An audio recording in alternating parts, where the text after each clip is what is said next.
Your first alert weather with meteorologist Jeff Denoyer. All right, friends, roads are wet out there. Certainly be careful. We also have at least one tree down that I ran into on my way in. So yeah, that caused some issues. So just be careful for that. Wind speeds is still, Jeff, tracking high winds today. Yeah, and keep in mind too, during the overnight, like Gina, you mentioned you came across a tree that was down on Maston Lake on your ride in. And I think what happens is maybe you have a couple of limbs that maybe got a little loose, and now you still have gusty winds all day long. So anything that's loose right now could start to fall during the day today too. It's something to think about. Maybe it hasn't come down from the tree yet, but it still has potential to do that as the winds will stay gusty. Now, where you see the sustained winds kind of backing off a bit easterly right now, but in the west where you see this red, sustained winds 10 to 20. You still got gusts close to 25, 30. And even though there's a little break in the winds for areas east, your winds will pick back up here shortly as well. And everybody will have gusts close to 30 miles an hour much of the morning hours. And then even through the evening, a gust up to 15, 20 miles per hour. Winds are in the process of turning all the way to the west after starting pretty much easterly when the rain came in last night, and then moving all the way to the west and staying gusty throughout the day. Wind advisory in place until 3 p.m. Those sustained winds, probably about 20 miles per hour, a gust up to 30, 35,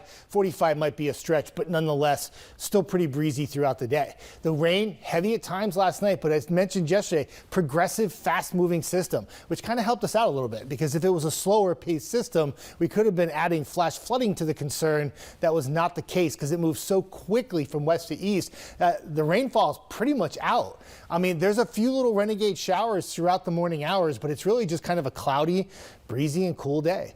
You know, the fog, when you had the rain come down, got a little foggy for your area. Now that the rain's moved east, even the fog is moving out too. Now the temperatures, kind of wacky how they're going to play out today, because you get this little burst of warmth happening right now, and I say warmth loosely, 50s, but off to the north and west there's 30s and 40s. So as quickly as we pop those temperatures here this morning, they're going to come right back down throughout the day. That's because the system trailed a cold front through the area, now moving east, heavy rain to Atlanta, and as it moves to the east and continues to move away from the area, we can't get rid of the clouds, we keep the breeze, and we drop the temperatures. So the heavy rain from last night moves out. There's like a slight chance of a shower as we go into the afternoon, but most locations just dealing with clouds and dropping temperatures. By the time we get to 5 p.m., a lot of locations will be like right around that 40-degree mark. Wind chill values will be in the low 30s. Spot shower tonight, could even be a flurry or two, and that will be the case into really early Thursday morning.